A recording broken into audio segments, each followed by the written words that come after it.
오늘 영상을 간단하게 요약을 해드리면 상안검의 피부가 처져서 쌍꺼풀이 눌려 보이고 꺾여 보이고 바깥쪽에 라인이 보이지 않을 때 어떤 수술로 교정을 할지를 정하려면 눈의 구조나 쌍꺼풀과 눈썹 사이의 거리나 이마의 길이나 이마의 돌출 정도 등에 따라서 상안검 수술이나 눈썹 파고상 수술이나 내시경 이마거상 수술 중에 제일 적합한 수술 방법을 잘 선택해서 수술하시는 것이 정말 중요합니다.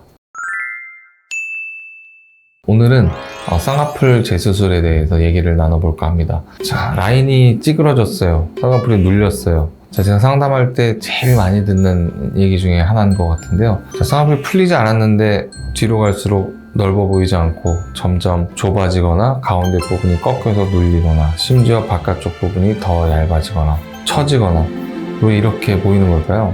다시 수술해서 바깥쪽으로 갈수록 좀 넓어지고 시원한 쌍꺼풀을 만들고 싶어요. 이렇게 굉장히 많은 분들이 상담할 때 말씀하십니다. 자, 왜 이런 모양이 된 거고 어떻게 하면 원하시는 라인을 만들 수 있는지 한번 얘기해 보도록 하겠습니다. 쌍꺼풀이 풀리지 않았고 쌍꺼풀 라인에 울퉁불퉁한 흉터가 생겨서 흉터 때문에 그런 것이 아니고 단지 시간이 지나면서 쌍꺼풀의 모양이 변한 거라면 피부가 처져서 이렇게 된 겁니다.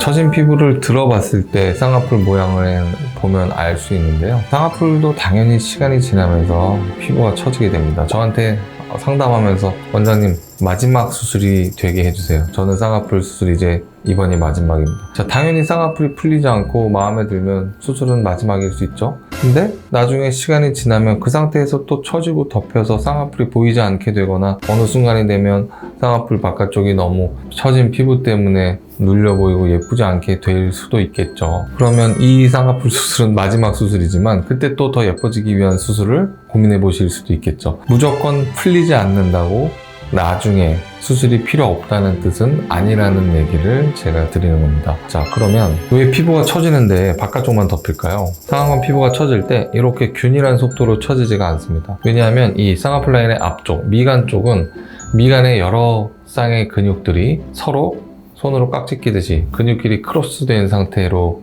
이루어져 있고 뼈에서 시작해서 피부까지 미간 근육이 얽히고 설켜 있기 때문에 미간 쪽의 피부는 사실 거의 처지지 않습니다. 하지만 이 쌍꺼풀 앞쪽 3분의 1을 지나가면서 바깥쪽 3분의 2 지점은 거의 이마 근육만 잡고 있는 셈이기 때문에 이 이마 근육의 힘이 시간이 갈수록 이 늘어지는 피부의 힘을 이겨내기가 어렵습니다. 그래서 바깥쪽 피부가 처지게 되는데 점점 바깥쪽이 안쪽보다 처지는 속도가 빨라서 바깥쪽이 덮이는 속도가 가장 빠릅니다. 그래서 나 어릴 때는 바깥쪽으로 갈수록 넓어지는 예쁜 쌍꺼풀이었는데 어느 순간 보니까 비슷한 크기의 쌍꺼풀이 됐고 또 시간이 더 지나게 되면 오히려 바깥쪽이 더 눌려서 얇아지게 되는 이런 쌍꺼풀의 일생이라고 할까요? 쌍꺼풀의 피부 처짐에 따른 모양의 변화가 생기게 됩니다.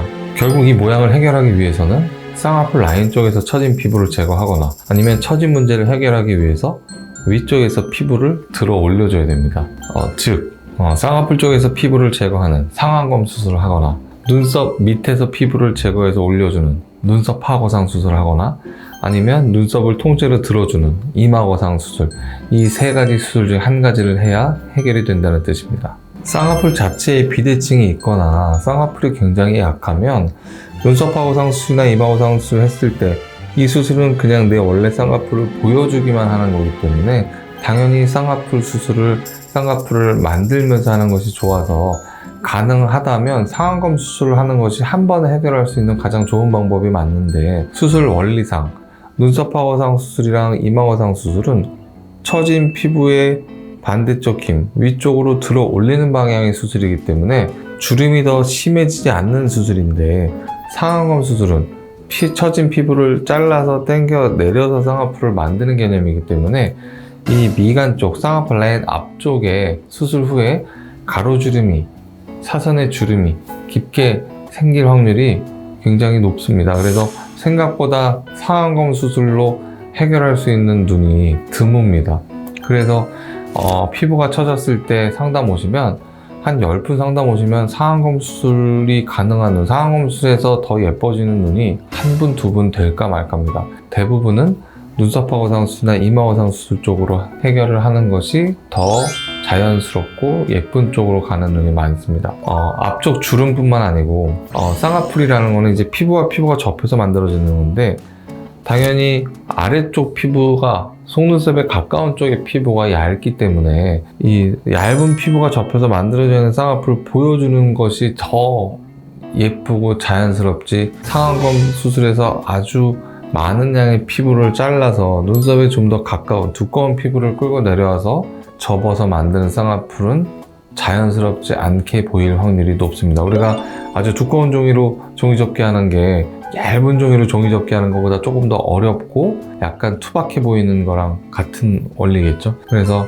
이 상안검 수술로 해결이 가능한 분들은 피부가 너무 두껍지 않고 처짐이 아주 심하지 않고 이 주름이 콧등이나 쌍꺼풀 라인 앞쪽에 주름이 거의 생기지 않은 분들, 그런 분들의 경우에 상안검 수술을 주로 선택하게 되고, 대부분 그 외의 분들은 사실 상안검 수술보다는 직접 상담을 해보면 눈썹하고 상수술이나 이마고 상수술을 통해서 해결을 하는 것이 좀 더 좋은 경우가 많습니다.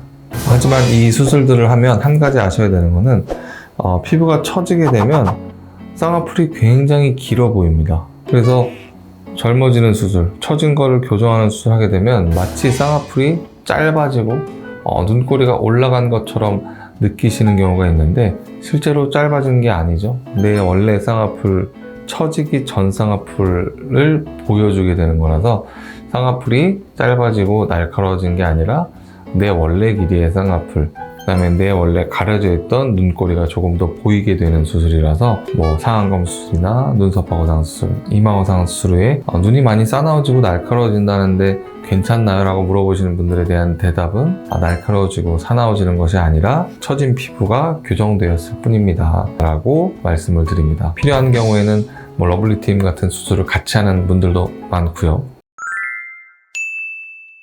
오늘 영상을 간단하게 요약을 해드리면 상안검의 피부가 처져서 쌍꺼풀이 눌려 보이고 꺾여 보이고 바깥쪽에 라인이 보이지 않을 때 어떤 수술로 교정을 할지를 정하려면 눈의 구조나 쌍꺼풀과 눈썹 사이의 거리나 이마의 길이나 이마의 돌출 정도 등에 따라서 상안검 수술이나 눈썹하고 상수술이나 내시경 이마거상 수술 중에 제일 적합한 수술 방법을 잘 선택해서 수술하시는 것이 정말 중요합니다. 영상이 도움이 되셨다면 구독과 좋아요 부탁드리고, 추가로 궁금하신 점이 있으시면 댓글 남겨주시면 제가 확인하고 댓글 남겨드리도록 하겠습니다. 감사합니다.